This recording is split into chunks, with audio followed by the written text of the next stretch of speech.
あなたはインターネットで知り合った相手と会ったことがありますか？ 23 歳の主婦ボビー・スティネットはネットで知り合った女性の訪問を心待ちにしていました。その女性とは何度もチャットで会話をし、同じ境遇であることから意気投合。今日はそんな相手と初めて会う日だったんです。約束の時間に現れたリサ・モンゴメリーを快く家へ迎えるスティネット。警戒する素振りもなく、スティネットは上機嫌でリサに話しかけます。しかしリサがバッグから取り出したものはロープ。リサはそのままスティネットの首を絞めるんです。リサがスティネットに近づいた理由、それはスティネットを殺害し子供を誘拐すること。一人の女性を殺害し、その子供を誘拐したリサ・モンゴメリー。彼女はなぜ犯罪を犯さなければならなかったのか。リサの人生は100人以上の女性が支持をするほど不幸の連続だったんです。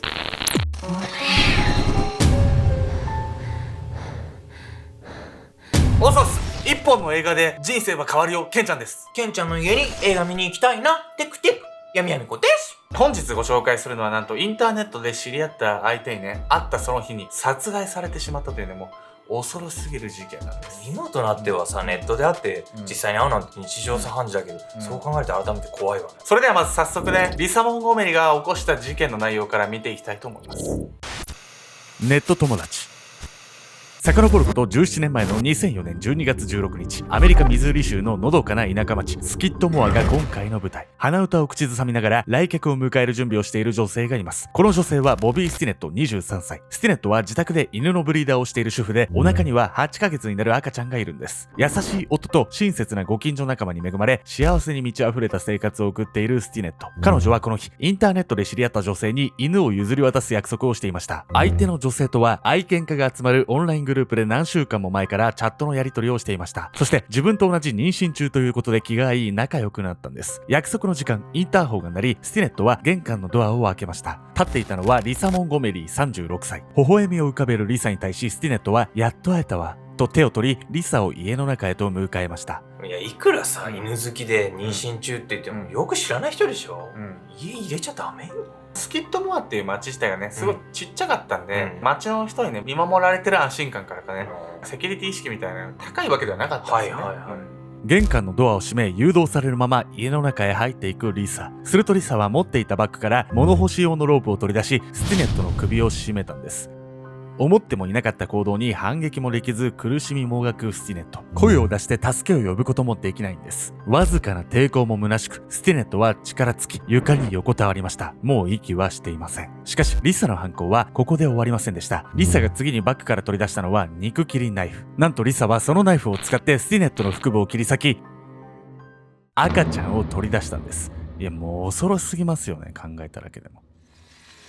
リサがスティネットの家に来た目的は犬を譲り受けるためなんかではなかったんです。初めからスティネットを殺害し、腹部の赤ちゃんを取り出し誘拐することが目的だったんです。リサは赤ちゃんを車に乗せ、カンザス州の自宅まで 281.5 キロの道のりを運転して帰宅しました。そして夫に電話をしてこう告げたんです。買い物をしていたら産気づいて今出産したのよ。翌日、スティネットの電子メールとパソコンの IP アドレスからリサにたどり着いた警察が自宅に踏み込んだ時、リサはソファーに座って赤ちゃんを愛おしそうに抱いていたというんです。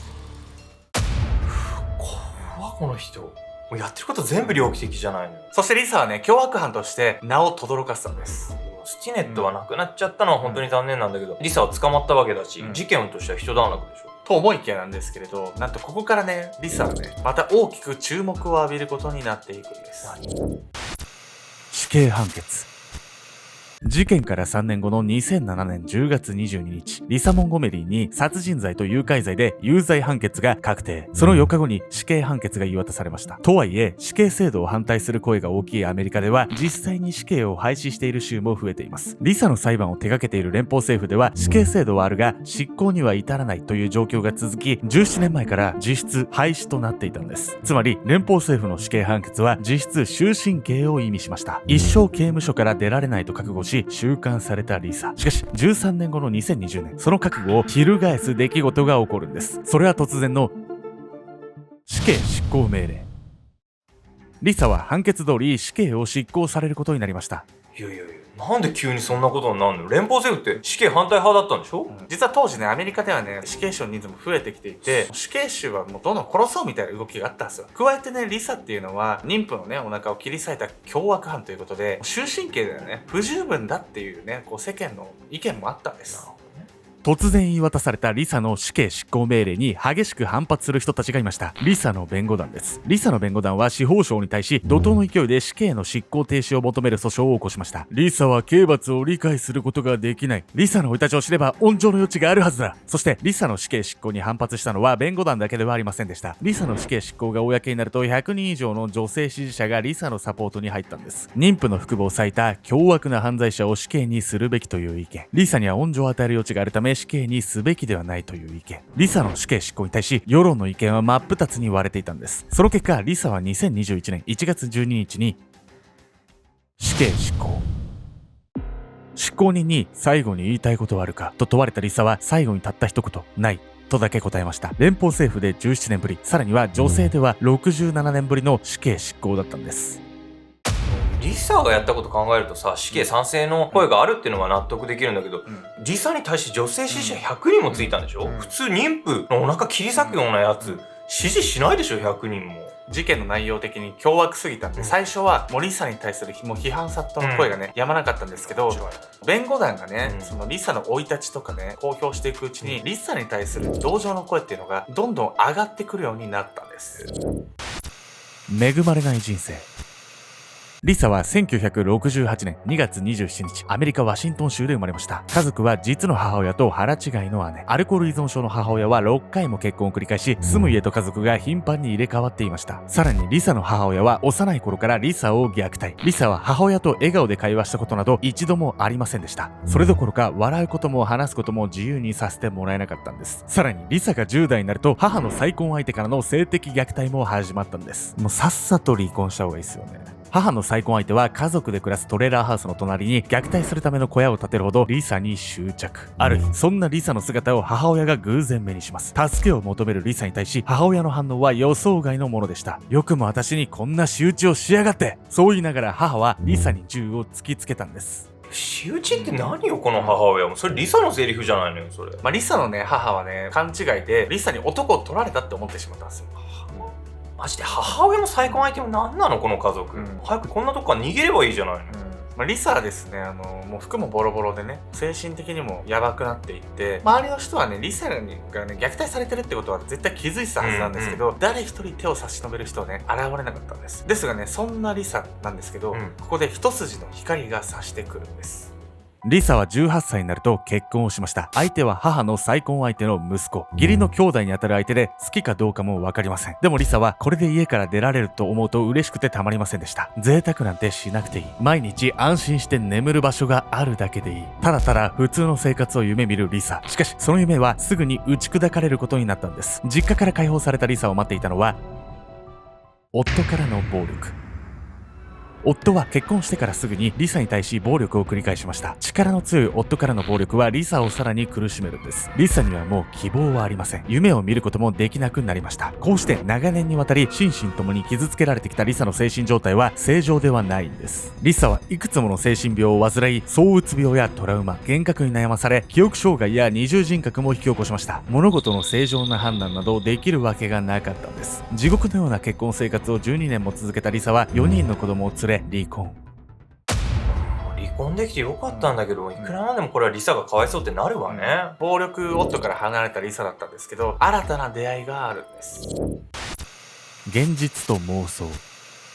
離婚から2年後、リサは再婚しました。今度の夫は暴力を振るうような相手ではありません。リサは生まれて初めて安心できる場所ができたんです。そして平和な日々を過ごしていたリサは妊娠。子供が欲しいと言っていたリサと夫は手を取り合って喜びました。出産準備をしながら幸せをかみしめるリサ。しかし、そんなリサに魔の手が忍び寄るんです。離婚した元夫がリサを訪ねてきました。そして元夫はリサにこう言ったんです。妊娠したって嘘ついてんのか。お前が妊娠するわけないだろう。その言葉を聞いたリサは頭が割れそうなほどショックを受けました。血の気が引き、息が苦しく、意識が朦朧としてきます。そしてあることを思い出したんです。リサが4番目の子供を出産した後、実の母に不妊手術を受けさせられていたことを。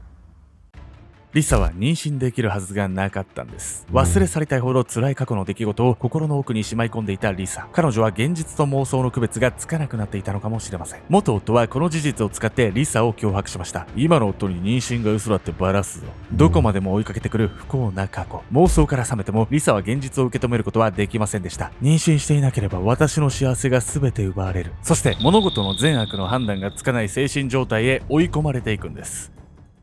リサ本当に妊娠してたわけじゃなくて、妊娠してたって思い込んでたのね、これね。普通妊娠してるかどうかってさ、座り起きてるとかお腹出ちゃってるとか見た目とかで分かりそうなもんだけどね。まあでもリサはね、想像妊娠していたと言われてる。というわけで本日のメトラキーワード。想像妊娠とは、妊娠していないのに妊娠における様々な兆候が体に現れることを言うんです。実際につわりやめまい、お腹が膨れて胎動を感じることもあります。めまいや吐き気だけならまだしもさ、胎動なんて起きちゃったらさ、信じちゃうわよね。病院に行くまではね、客観視できない。それはそう思い込んだらどんどんその妄想に取りつかれちゃいますよ。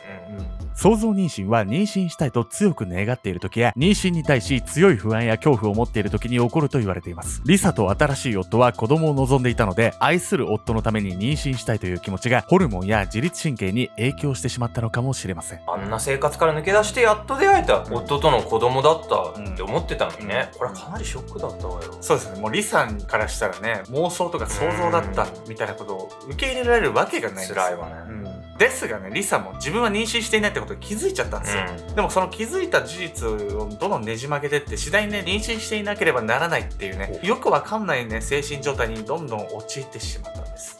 何としても妊娠していなければいけない。そう思い悩むリサの目に留まったのはネット上での写真。パソコンの画面に映っているのはお腹の膨らんだ笑顔の女性。犬のブリーダーをしているボビー・スティネット。幸せそうなスティネットのお腹にいる赤ちゃん。それはリサが今、喉から手が出るほど欲しいものだったんです。そしてリサはスティネットにメッセージを送りました。犬を一匹譲ってください。リサの人生を思い返すと、リサを救ってくれる人は一人もいませんでした。幼いリサの体を診察した医師、通報を受けた児童相談所、汚れた服を着て学校に通うリサを見ていた教師、大人たちは虐待に気づきながらもリサを見捨てたんです。そして逮捕されたリサについた弁護士さえも、担当弁護士が勾留中のリサと面会したのはたったの3回。裁判で主張したことはリサが想像妊娠に悩まされていたということだけ。弁護団によりリサの凄惨な人生が明らかになったのは死刑判決が言い渡された後。もっと早くリサの過去が分かっていれば死刑は免れていたのかもしれません。